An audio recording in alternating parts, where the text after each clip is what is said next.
नमस्कार। आप देख रहे हैं संस्कृति टीवी। महाकाल की काली। काली का अर्थ है समय और काल। काल जो सभी को अपने में निगल जाता है। भयंकर अंधकार और शमशान की देवी। वेद अनुसार समय ही आत्मा है, आत्मा ही समय है। मां काली की उत्पत्ति धर्म की रक्षा और पापियों राक्षसों का विनाश करने के लिए हुई है। काली को माता जगदम्बा की महामाया कहा जाता है। मां ने सती और पार्वती के रूप में जन्म लिया था। सती रूप में ही उन्होंने 10 महाविद्याओं के माध्यम से अपने 10 जन्मों की शिव को झांकी दिखा दी थी। धार्मिक विभिन्नताओं के देश भारत में लाखों की संख्या में देवी देवताओं की आराधना की जाती है।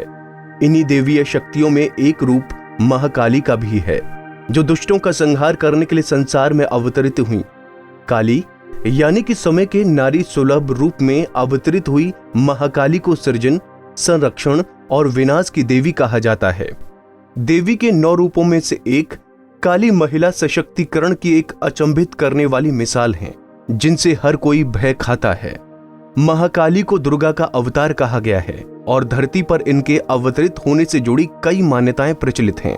मां दुर्गा महिषासुर नामक राक्षस के साथ युद्ध कर रही थीं, तो वो इतनी क्रोधित हो गईं कि उनके मस्तक की ज्वाला से मां काली अवतरित हुई।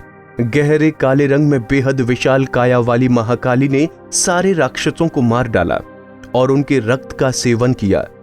मां दुर्गा जिन जिन असुरों का संहार करती गईं, महाकाली ने उनके सिर काटकर अपने गले में लटका लिए। सारे राक्षस मारे गए, लेकिन फिर भी उनका क्रोध शांत नहीं हुआ। क्या राक्षस, क्या देव, सभी उनके कोप के भागी बनने लगे और संसार का विनाश होता देख उन्हें शांत करने के लिए भगवान शिव स्वयं उनके पति उनके पैरों के नीचे लेट गए। उन पर पांव रखते ही महाकाली शांत हो गईं। उन्हें इस बात का भारी पश्चाताप था कि उन्होंने अपने पति पर पैर रख दिया। वहीं दूसरी मान्यता मां पार्वती से संबंधित है। इसके अनुसार पार्वती के शरीर की मैल से काली का उद्भव हुआ, इसीलिए काली का रंग काला और पार्वती का श्वेत है। मां काली के इस काले रंग को विनाश और सृजन से भी जोड़ा जाता है। तीसरी मान्यता के अनुसार काली का निर्माण देवी अंबिका ने असुरों के संहार के उद्देश्य से किया था। अवतरित होने के साथ ही काली ने चंड और मुंड नाम के 2 राक्षसों के जीवन का संहार किया। इन दोनों असुरों को मारने के बाद काली को रक्तबीज नाम के असुर सम्राट की सेना से लड़ना था। रक्तबीज के रक्त की हर बूंद से एक और रक्तबीज का निर्माण होता था, इसीलिए उसकी सेना निरंतर बढ़ती जा रही थी।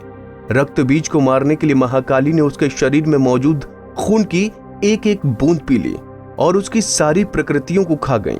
रक्तबीज को मारने के पश्चात काली क्रोध में तांडव करने लगी और उन्हें शांत करवाने के लिए भगवान शिव को उनके पैरों के नीचे लेटना पड़ा। काली शांत हो गईं और शर्म की वजह से उन्होंने अपनी जीभ बाहर निकाल ली। मान्यताओं के अनुसार कालिका के दरबार में जो एक बार चला जाता है, उसका नाम पता दर्ज हो जाता है। यहाँ यदि दान मिलता है तो दंड भी, आशीर्वाद मिलता है तो शाप भी।